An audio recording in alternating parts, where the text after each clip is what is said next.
involve your daughter in this, huh? That'd be funny if you just Fresh fruit salad? Oh, you people are evil people. Recorded salad? Sure. This is a one of the modern machines. Say something typical stuff. No, I think this is the kind of thing and you should make sure, because this is always a part of each film. This is Memorial Day 2007. That's right. Can you do the color of the game as we go? I'll get him.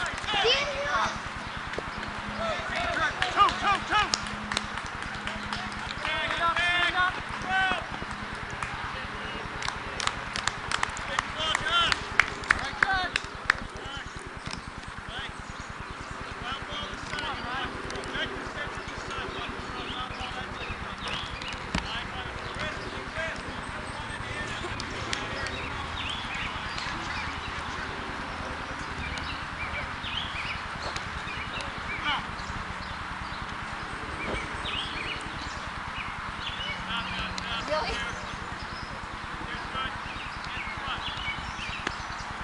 Oh, that's good to hear.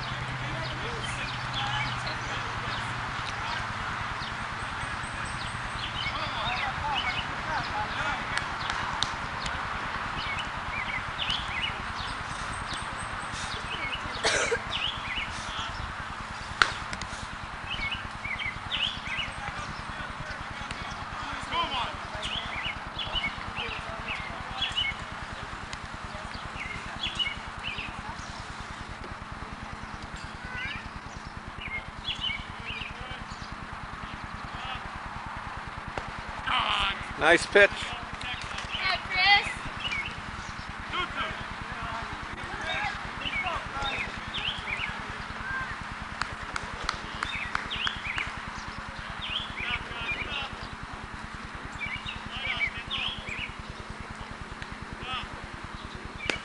Yes, sir.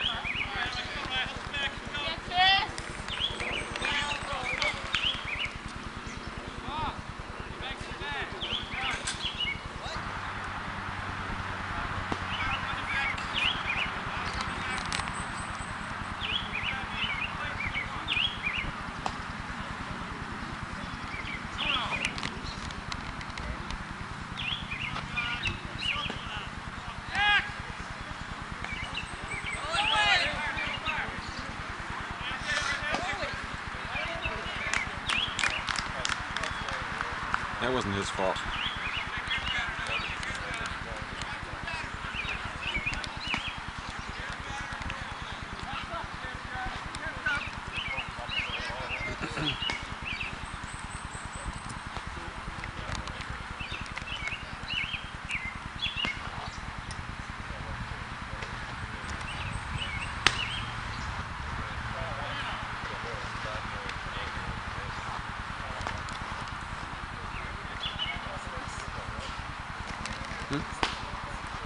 Yes, a little bit, yeah.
Whoa.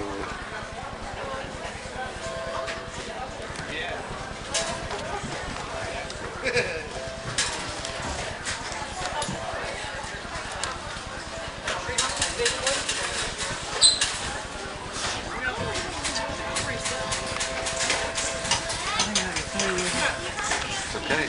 Works.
Island Ferry.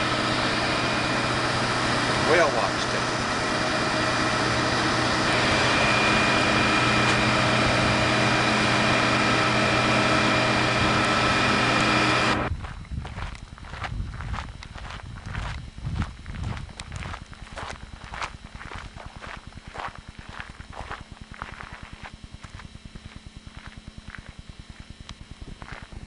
Balancing rock.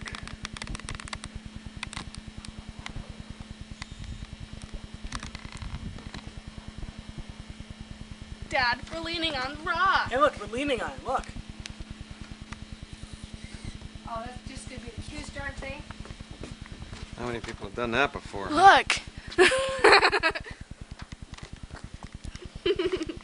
Dad, Christopher was leaning on a rock or on wall or wire. How does some stupid Indian put it up there? Deer Island, New Brunswick.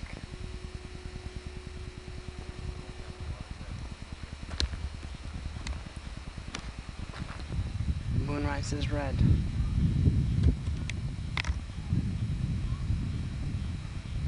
Jenny just realizes.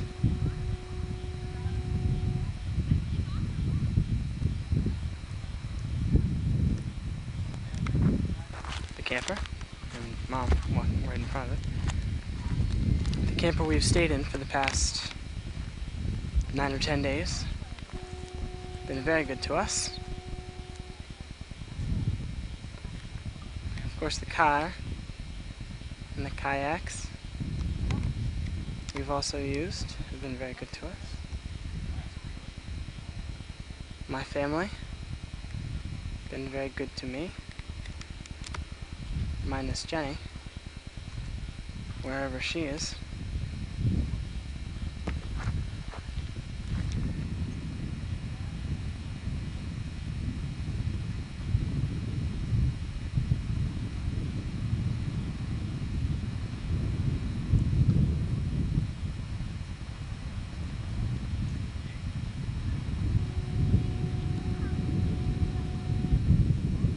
wait until the sun goes down, then we'll really have a show. Mom's having some kind of seizure. Soup's on. This is what we call dinner time. Usually at this time we eat. Sometimes. It seems as if he was starting the fire preparation progress, but I guess not. I guess he's just putting a piece of wood on the table. How lovely. Here in Canada we call it charming. Urges from the camper. We see the first footage of this untamed beast as it becomes available. There she is, she's stepping down from the camper, doing some sort of ritual adjusting process.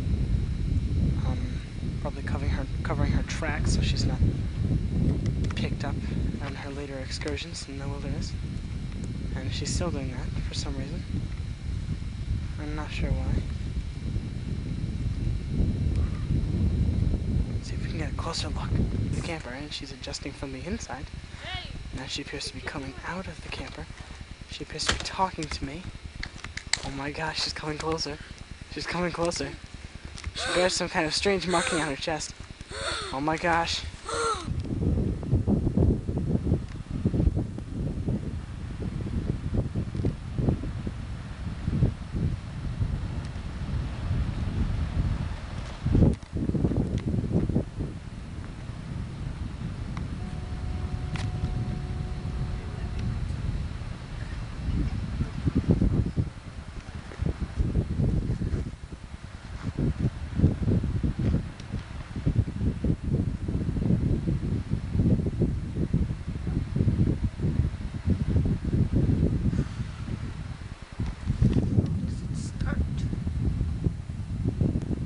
Doing it.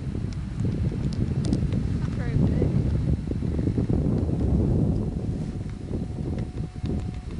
That's all there is.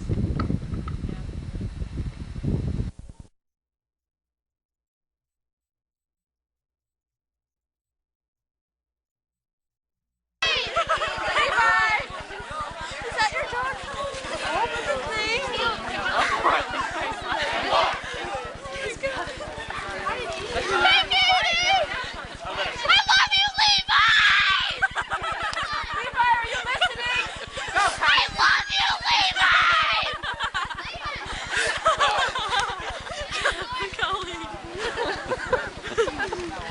Wow, Levi, right in front of us the whole time. This is fun. I visited my brother met me in Florida this year, right? We all two families got together in Florida, and we're walking around the park, and he's got Should we get Caleb?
stupid!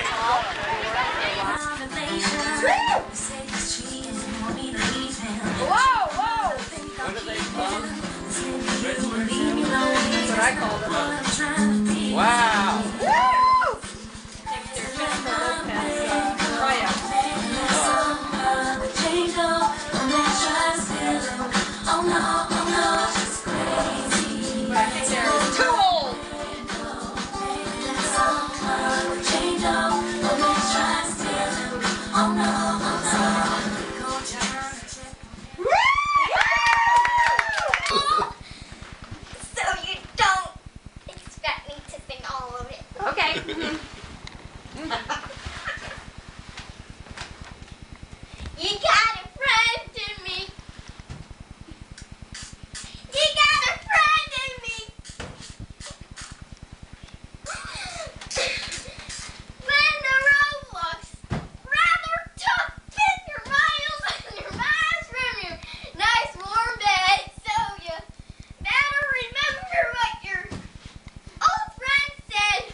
So sing already. Maybe they will, maybe they won't. We like to put a little, anticipatory Pause into it. Okay. We need to get in the zone, and have the... It means so much to you, right? Yeah, Yeah. that's exactly it. Yeah.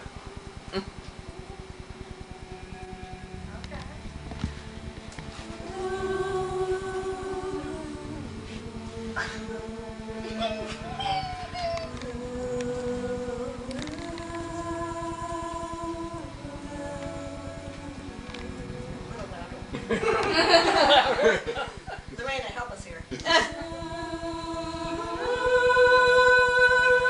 keep thinking it's gonna be Moon River. Where everybody loves somebody sometime.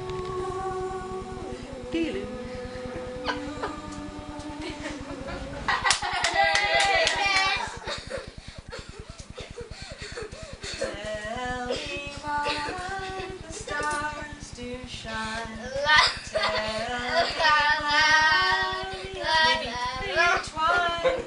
Tell me why the sky's so blue. Tell me, dear heart, that's why I love you. Because God made the stars to shine. The ivy twine.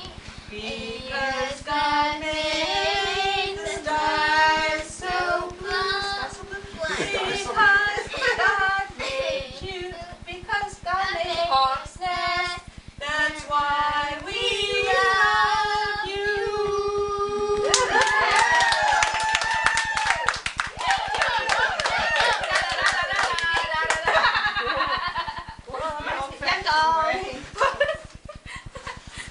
Love is gentle. Love is yentl? Well, that's all it is. You don't have to worry about it all these years. Jewish folk song. Well,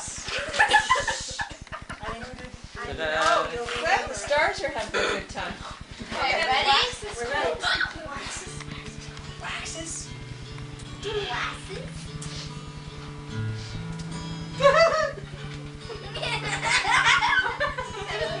Thumbtack in the ceiling. Water is wide. I can't cross over. And neither have I wings to fly. Give me a boat that can carry two, and both shall row. This is supposed to be serious. Oh, sorry. It's like the gondolier. Love is gentle.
songs are what they used to sing at, or what they still sing, I don't really know, at Quaker meetings, and most of the meetings were very often on Wednesdays. Or that was a choice. That was a choice in the PSATs today. Like, I had to choose what my religion was, and one of them was the Society of Friends. yeah, I well, could choose if I was a they Quaker. had So was that right or wrong?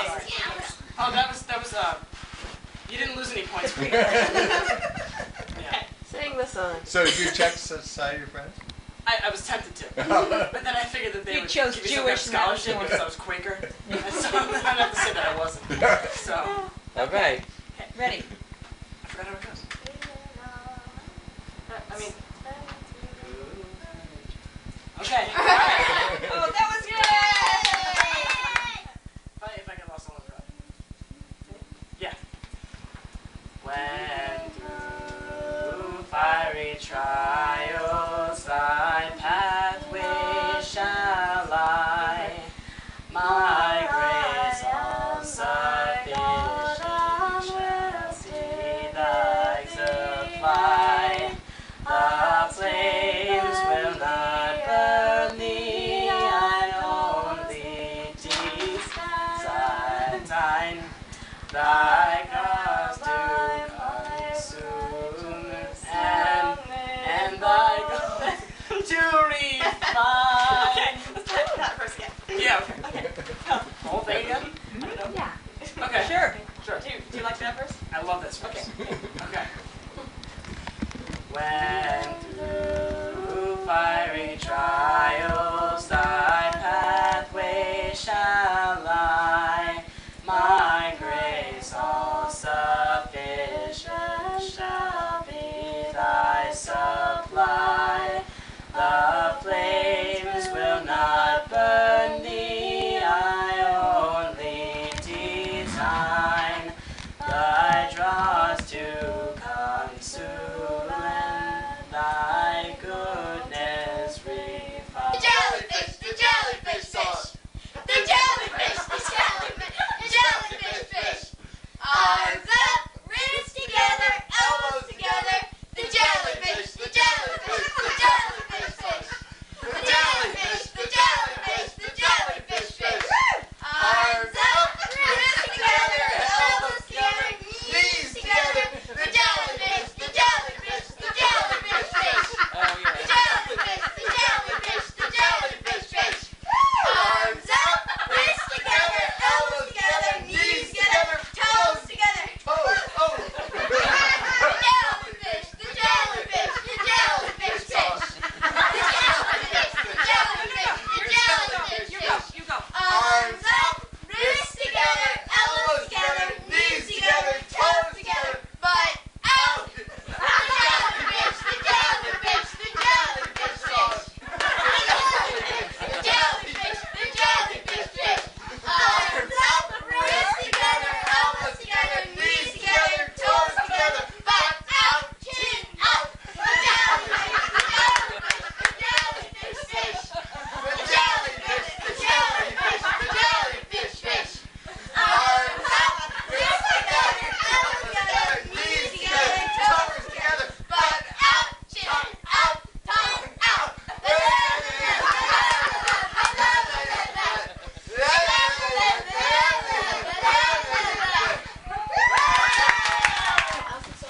Jan, do you have it in your book too? No. Okay. I was going to. Hands over here. It says if you steal this, you will go to jail.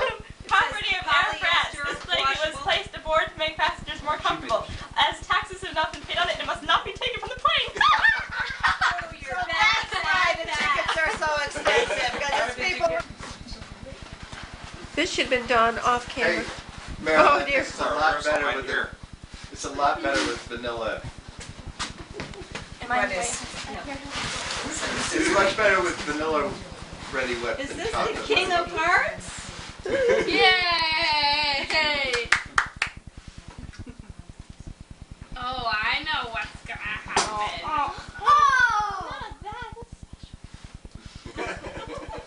Good afternoon, good evening, everyone. Good evening. Watch those hands. I'm so glad you could be with us tonight. This is Meryl Stewart. And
I think so.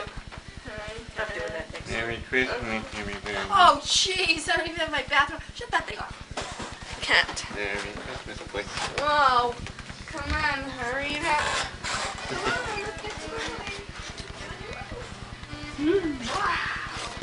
Here comes Jenny. Christmas 2002. Jenny Claus. Here comes Jenny Claus. Here comes Cedar Buns. Oh, he's my baby. All pumped up. Come look at the cat, Dad. Here, boys. Wait, put a bow on a cat. 12 to 18 inches of snow on Christmas Day. The Yes. Christmas kitty. It's the Christmas kitty. Christmas kitty. Oh, Christmas kitty. Ooh, Christmas kitty. She likes to He likes dance. it. I went to go to the bathroom and there she was. Cat sleeping in construction area. He likes the new sink. I thought you were going to say she was in the sink. That would have been funnier. Let's put her in the sink. Yeah. Should I? Can I really? She's happy. No, leave her alone. Hi, Putz. You're so stupid. You are a Putz.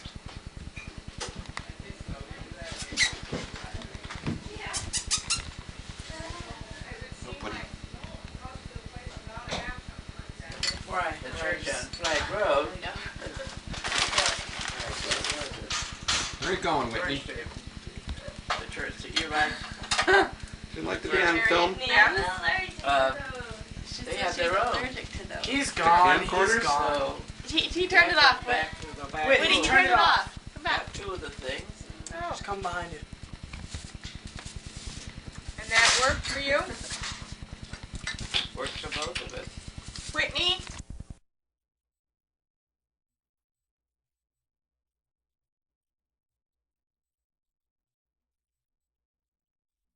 But it tumbled $12.50 a share yesterday on news that Earthlink did not renew its contract. Today, the company says its earnings will still exceed substantially its previous estimates. Getty Images up $4.36. The company said after the close yesterday it had a smaller than expected fourth quarter loss of 32 cents. That's about a penny or two better than the street was expecting, and it is upbeat on the outlook. And Lantronix, this is a software provider, down $1.95. The company significantly cutting its 2002 earnings estimate due to accounting changes, and the Gerard Clower brokerage downgraded it from buy to just outperform. The American Exchange Index down 5.15. Earl Scheib moved up 49 cents. Best percentage gainer on the curve. The only news I saw, the company elected Alan E. Buck as a board member. That was worth about a half a buck on the stock, it seems. And a Telecheck up $1.38. Sunoco recently gave the company a pretty good-sized order for its identification system. Finally, the index shares, once again, all fractionally lower. That's the Wall Street wrap-up. Susie? Paul, General Motors is starting to spiff up its stodgy image with help from a silver-haired grandfather. Bob Lutz is breathing new life into GM's cars and light trucks. And as Diane Estabrook reports, there's a lot of writing on this veteran designer. This truck launch at the Chicago Auto Show provided a rare moment for GM Vice Chairman Robert Lutz. It's one of the few times recently the spotlight hasn't been on him. Obviously, there are days when I feel a little overwhelmed and think, boy, there's still a lot to be done, and there still is a lot to be done. For Lutz, that means resuscitating GM's image, and the auto industry is betting he can. Lutz is a living legend when it comes to automotive design. He's the mastermind behind such hot sellers as Chrysler's PT Cruiser. 6 months ago, GM hired the 69-year-old to help shake up its products. So far, he has. Hot concepts like the Pontiac Solstice and Chevy Bel Air, rolled out in Detroit last month, are examples of Lutz's handiwork. After unveiling the Saturn Sky Roadster in Chicago this week, Lutz promised even more cutting-edge cars are headed for showrooms. We can easily come up with 3 times or 4 times as many interesting concepts as the company can afford to build. Analysts say designing exciting cars is crucial for GM if it wants to regain lost market share. While GM truck sales are running in high gear, car sales are stuck in reverse. Last year, they slid nearly 20% over the previous year, despite 3 months of 0% financing. Lutz spearheaded an effort to give designers more clout in product development. Analysts say that move and others are all positive signs at GM. GM always had pretty good product, but they didn't know how to show it off very well, and they didn't handle auto shows very well, and they didn't handle their advertising and their consumer marketing very well either. And I think some of what we're seeing is simply putting a more savvy spin on everything. Lutz admits he once called GM sloth-like, but now he's changed his opinion. I'm getting great cooperation, and I'm convinced that I'll be able to do what is expected of me. Lutz will be 72 when his current 3-year contract with GM expires. Well, he won't predict if he'll stay on with the company beyond that. Industry watchers who know Lutz well doubt the design guru will be ready to retire then. Diane Estabrook, Nightly Business Report, Chicago. Tomorrow, our Friday Market Monitor guest is James Stack, president of Investec Research. The nation's road to economic recovery could be taking a turn for the worse, at least for the states that make up the nation. A new survey by the National Conference of State Legislatures shows that almost every state in the union will be faced with a budget deficit by the end of fiscal 2002. And those problems are expected to continue through fiscal 2003. Carnival Cruise Lines has upped its bid for P&O Princess Cruises again, this time to $5.4 billion. It's Carnival's fourth bid to block P&O's merger with Royal Caribbean. On Monday, P&O rejected Carnival's last bid of $5 billion, but this time around, Carnival hopes P&O investors will vote to delay the merger indefinitely. P&O says it's considering the revised offer. Carnival stock fell 19 cents a share to $25.67.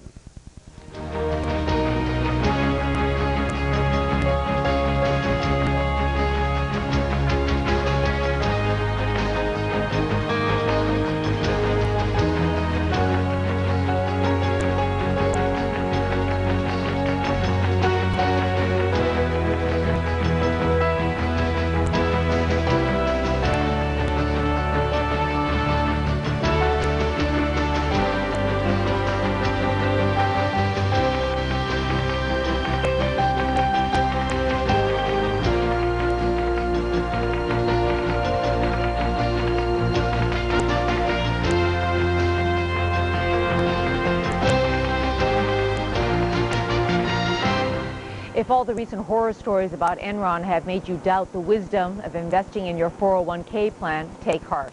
Tonight's commentator says there's still the best way to save for retirement. Here's Irving R. Levine, Dean of International Studies at Lynn University and former Chief Economics Correspondent for NBC News. It would be a shame if the misfortune of workers who lost their retirement savings in the collapse of Enron scares anyone off from 401ks. 401ks are by far the best tax break available, and they became even more attractive this year. The amount an employee can contribute to such a retirement plan has been raised from $10,500 to $11,000. If you're considering a 401k, keep in mind a big advantage is that the money withheld from your paycheck is not taxed. Also, the money your 401k investment earns is not taxed until it is withdrawn when you retire. There's another goodie. Some employers match a portion of the worker's contribution. That's like found money. Ask your company about it. Of course, none of these benefits helped Enron workers when the company went bankrupt, but the government is now taking steps to protect workers from Enron-style 401 disasters. Still, don't make the mistake Enron workers did. They invested all their retirement money in one stock, Enron. The lesson there is, as in so many other things in life, don't put all your eggs in one basket. I am Irving R. Levine. Recapping today's market action, the Dow fell almost 28 points and the NASDAQ Composite slipped 30 points. And please be sure to join us at our worldwide website, nbr.com. And finally tonight, looking for just the right accent piece to decorate your living room or den? How about a 30,000-year-old woolly mammoth? The reconstructed skeleton is going up for auction on eBay because its Dutch owners don't have room for it anymore. Admittedly, it does need a little bit of space. It's 16.5 feet long, 11.5 feet high. and it weighs more than 2 tons. The skeleton originally sold for about 90 grand 6 years ago. It's expected to fetch at least that much this time around. And Paul, it could be worth it to the right buyer. It's said to be one of the world's 5 most complete mammoth skeletons. Really, Susie? You wouldn't be ribbing me on that, would you? No. No. 2 tons. 2 tons. How do you display something like that, right? I don't know. No bones about it, though. That's Nightly Business Report for Thursday, February 7th. I'm Susie Garrow. Good night, everyone. Good night to you, Paul. Good night, Susie. I'm Paul Kangas, wishing all of you the best of goodbyes. Nightly Business Report is brought to you by Franklin Templeton Investments, providing a perspective for success through Franklin, Templeton, and Mutual Series funds. Franklin Templeton Investments. Gain perspective. In today's network economy, who can help business respond when opportunity logs on? For e-business services, the answer is the people of Deloitte & Touche. A.G. Edwards, helping businesses raise capital and address complex financial challenges. A.G. Edwards, trusted advice, exceptional service.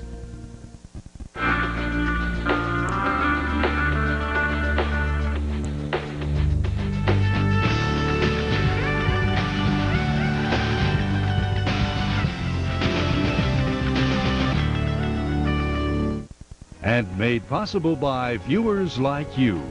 Thank you.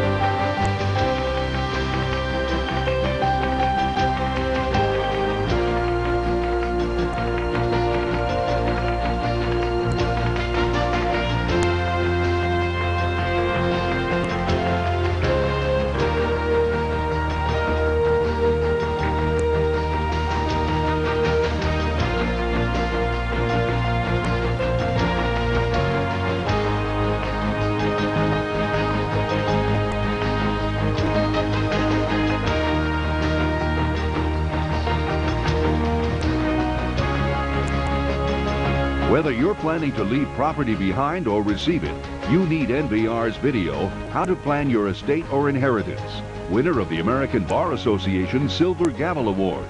To order by credit card, call 1-800-535-5864.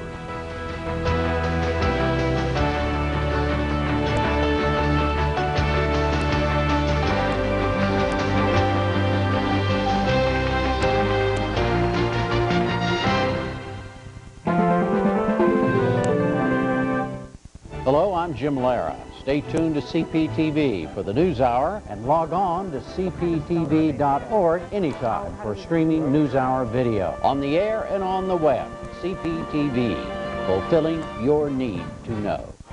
Did you know that you can double or even triple the value of your membership contribution to CPTV and WNPR? It's true, but only if your employer participates in our matching gift program. Contact your Human Resources office for a matching gift form and then send it to us along with your donation. You can make your donation go even further with the matching gift program. You, your company, and CPTV and WNPR, a terrific trio.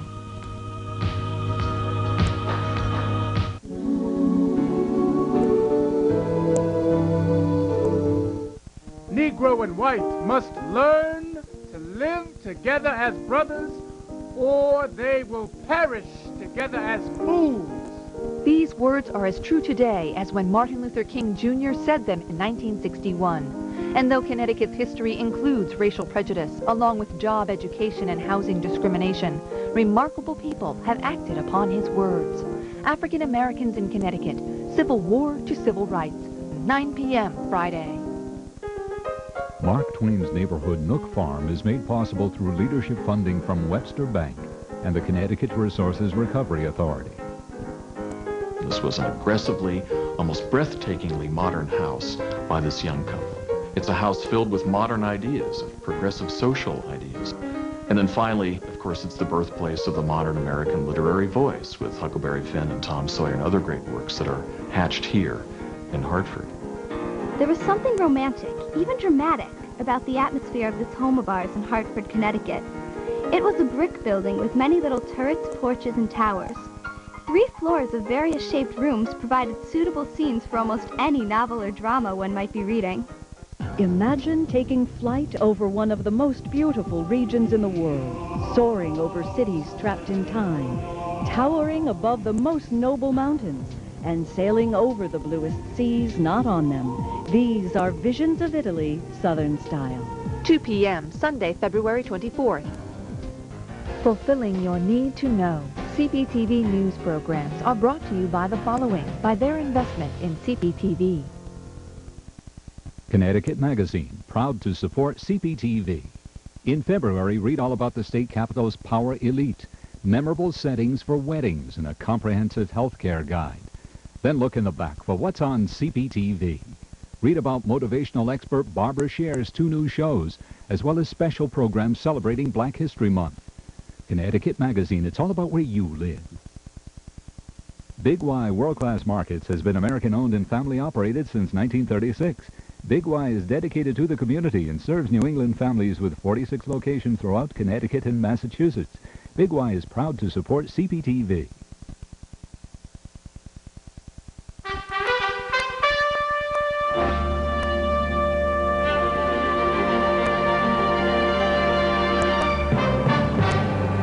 Good evening, I'm Jim Lara. On the NewsHour tonight, a summary of the news, excerpts from congressional hearing appearances by former Enron executives, a look at today's presidential decision on the status of Afghan war detainees, a debate about using ideology as a confirmation test for federal judges, and a talk with Representative Nancy Pelosi, the new Democratic whip of the House. Major funding for the NewsHour with Jim Lehrer has been provided by... Imagine a world where we're not diminishing resources, we're growing them. Ethanol, a cleaner burning fuel, made from corn. ADM, the nature of what's to come. And by SBC Communications. In the last year alone, SBC employees volunteered more than 6 million hours, which means even when we're not working to improve communications, we're doing something to help improve communities. SBC Communications. And by the Corporation for Public Broadcasting. This program was also made possible by contributions to your PBS station from viewers like you. Thank you. The former chief executive of Enron testified today he never knew the firm was in financial trouble. At a House hearing, Jeffrey Skilling said the energy company seemed financially sound when he resigned last August. He said he did not know outside partnerships were designed to conceal losses. Earlier, several current and former executives invoked their right not to testify. They included Andrew Fastow, Enron's former chief financial officer. We'll have more on all of this in a few minutes. President Bush has decided the Geneva Convention applies to Taliban soldiers captured in Afghanistan, but not to al-Qaeda fighters. A White House spokesman announced that today. He said the Taliban qualify because Afghanistan signed the Geneva Agreement, al-Qaeda did not. But none of the captives will be designated prisoners of war under the convention. To qualify as POWs under Article 4, al-Qaeda and Taliban detainees would have to have satisfied 4 conditions. They would have to be part of a military hierarchy. They would have to have worn uniforms or other distinctive signs visible at a distance. They would have to have carried arms openly. And they would have had to conducted their military operations in accordance with the laws and customs of war. Fleischer said the United States was already treating the detainees humanely and would continue to do so. Late today, another 28 Afghan war captives arrived at the U.S. detention camp at Guantanamo Bay, Cuba. It now holds 186 detainees. The transfers were suspended last month when the camp reached capacity. Since then, U.S. troops have built more cells. An unmanned U.S. aircraft fired a missile at suspected al-Qaeda fighters Monday in eastern Afghanistan. The brother of a local warlord said today 7 people were killed in that attack. He said Osama bin Laden was not among them. In Washington, the U.S. commander, General Tommy Franks, said today the missile did hit its target. He said American forces may try to verify who was killed once weather permits. Israeli Prime Minister Sharon met with President Bush late today at the White House. Sharon had urged the United States to cut off contact with Palestinian leader Arafat. After the meeting, the president stopped short of saying he'd cut off contact with Arafat. Instead, he said again the Palestinian leader must do everything he can to fight terror. Amtrak cannot fix the nation's passenger rail system and should be broken up. That was the conclusion today from a reform council named by Congress. It said Amtrak should be split into 3 companies to oversee planning, maintain stations and tracks, and to operate a reduced number of routes, and private companies should be allowed to compete for other routes after a transition period. Amtrak's chairman, Michael Dukakis, the former Democratic presidential candidate, said the railway needs more money, not a breakup. Congress is to decide the rail line's future this year. We'll have a debate about Amtrak's future on the NewsHour next week. A Senate compromise was announced today to help religious charities. It would cost $10 billion over the next 2 years. It includes tax breaks for donations to charity and new funding for child care and welfare. President Bush and key senators spoke about the compromise this afternoon at the White House. This legislation will not only provide a way for government to encourage faith-based programs to exist without breaching the separation of church and state, it'll also encourage charitable giving as well. And we have an opportunity to capture the compassion of the country, focus it in the right direction. And because of the senators here, we've taken a big step in that direction. This says that if you qualify otherwise, you can't be discriminated against in applying for a grant to do social service work if you have a cross on the wall or a mezuzah on the door, or if you praise God in your mission statement. And that's the way it ought to be. The Senate bill drops key provisions included in a House version. Those would open new federal programs to religious groups and let them make hiring and firing decisions on religious grounds. The Senate today voted to limit federal crop payments. The cap would be $275,000 per farm for cotton, soybeans, and grains. Supporters said allowing unlimited payments has inflated land prices and pushed small farmers out of business. Opponents warned the cap provision could kill the overall farm bill offered by Senate Democrats. A House version does not include such limits. A passenger tried to get into the cockpit of a United Airlines jet today on a flight from Miami to Argentina. The FBI identified the man as a banker from Uruguay. He kicked out part of the cockpit door. A co-pilot then struck him over the head with a small axe. The plane landed safely in Buenos Aires. The man will face charges in the United States of interfering with a flight crew. There was no word on his motive. And that's it for the news summary tonight. Now it's on to Enron executives before Congress, the legal status of the Afghan war detainees, the ideology of judges, and Nancy Pelosi, the Democrats' new second command in the House.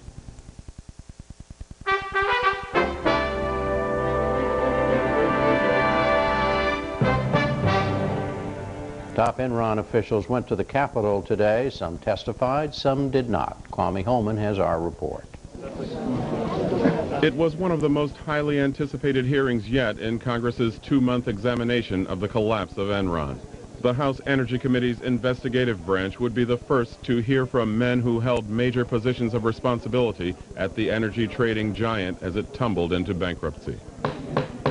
But first, each member was allowed an opening statement, and most used the time to condemn the men sitting at the witness table for what's already on the record, a long pattern of unscrupulous deal-making inside Enron that ultimately crippled the company and wiped out the pensions of thousands of employees. I will tell you on a personal basis, as I look at this, is that I hope you in the dark night of your own souls think about some of the people who, in fact, throughout the country, but particularly in the area of Texas, who literally lost their entire life savings and whose lives effectively in many ways destroyed because of your actions. Enron's executive suite seemed to be the personal sandbox of a group of golden boys who had been clever enough to structure financial vehicles that would take debt and losing assets off the books and turn them miraculously into income. Sadly, it is increasingly clear that this collapse was not brought about by the isolated acts of rogue employees. A disaster of this magnitude requires the complicity of far more than a few bad apples. From senior managers to corporate directors to outside counsel and accountants, almost no one who had the power to sound the alarm correct the situation or prevent this debacle did so. I ask you, was it worth it? Was the selling of your morals worth it? Was the selling of your souls worth it? It was clear such words largely were aimed at 40-year-old Andrew Fastow. Until last fall, he was Enron's chief financial officer, and according to a new Enron board report, the architect of hundreds of illicit partnerships that hid massive losses from Enron's balance sheets, even as he and others profited from them. But most in the packed committee room expected that Fastow and other key Enron figures would invoke their Fifth Amendment rights and refuse to testify. Earlier this week, former Enron CEO Kenneth Lay backed out of a hearing. The chairman of the investigative committee, Pennsylvania Republican Jim Greenwood, nevertheless made the attempt. Mr. Chairman, I would like to answer the committee's questions, but on the advice of my counsel, I respectfully decline to answer the question based on the protection afforded me under the Constitution of the United States. Next came 37-year-old Michael Copper, who managed suspect partnerships devised by Fastow. He left Enron last year after reportedly turning an investment of $125,000 into more than $10 million in personal profit. Mr. Chairman, I respectfully decline to answer the question based on my right under the Fifth Amendment to the United States Constitution not to be a witness against myself. In succession, other senior Enron officials, Richard Causey and Richard By, did the same. Finally, committee members were left with Jordan Mintz, an in-house lawyer at Enron. He detailed conversations in which he raised red flags about the growing number of improperly leveraged partnerships.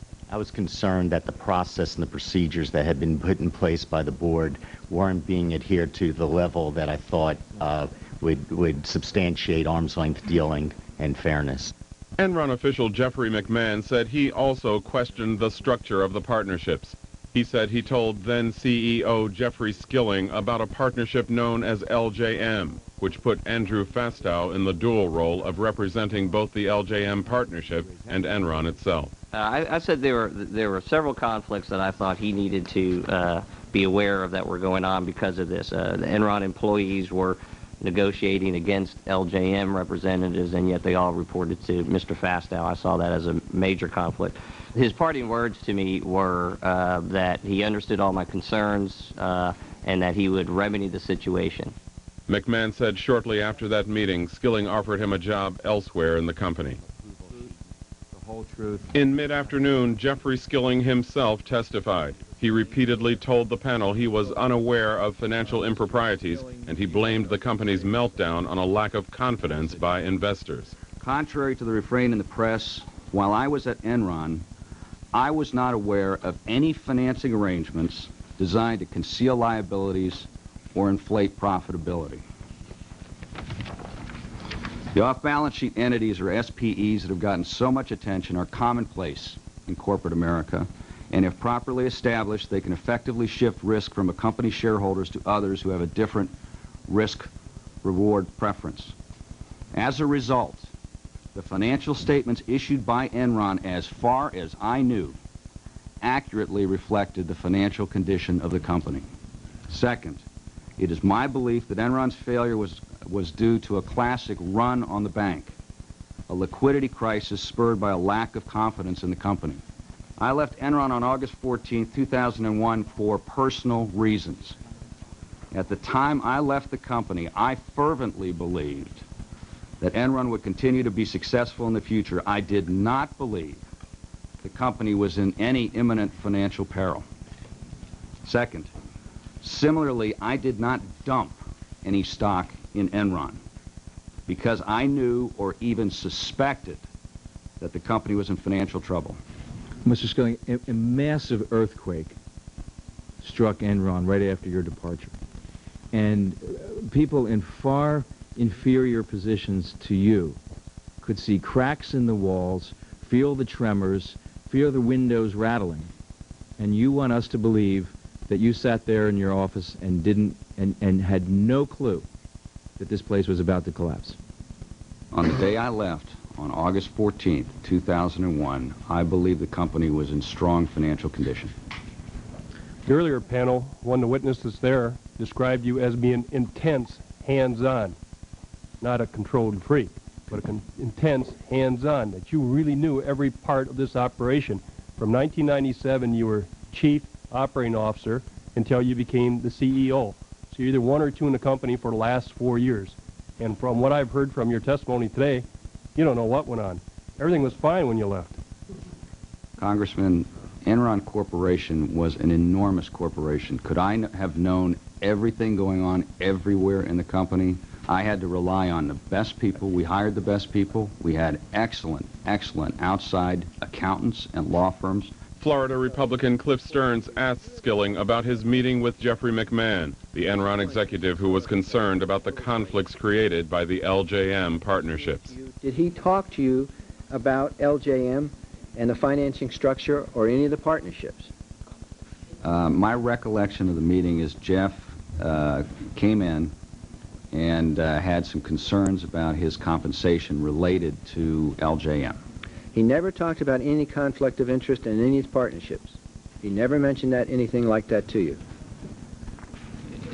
What his concern was, as far as compensation was concerned, is Jeff felt that he was being put in an awkward position in having to negotiate with Andy, and that might, this is my recollection, that it might impact his compensation package. He never mentioned to you that, I'm concerned, what's the best interest of the shareholders here? I don't recall that. I recall this being an issue of compensation. By late afternoon, Chairman Greenwood said he was left with a dilemma. Mr. Skilling, here's the problem I have at the end of this day. You came in here and you and I stood up and we raised our right hands and you swore to tell the truth. And before you did that, Mr. McMahon came in here and he and I raised our right hands and he swore to tell the truth. And when all is said and done, I can believe him or I can believe you, but there's no way in hell I can believe both of you. He came to you and said, boss, this place stinks. It's wrong. It's not right for the shareholders. It's an untenable position that conflicts the integrity of anybody who sits in this seat.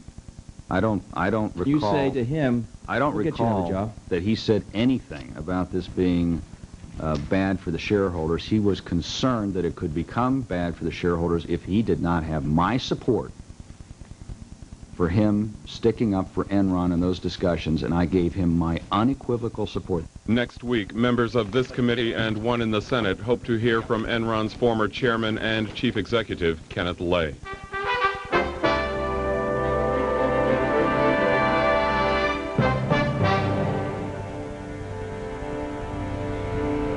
Now the status of Afghan war detainees and to Margaret Warner.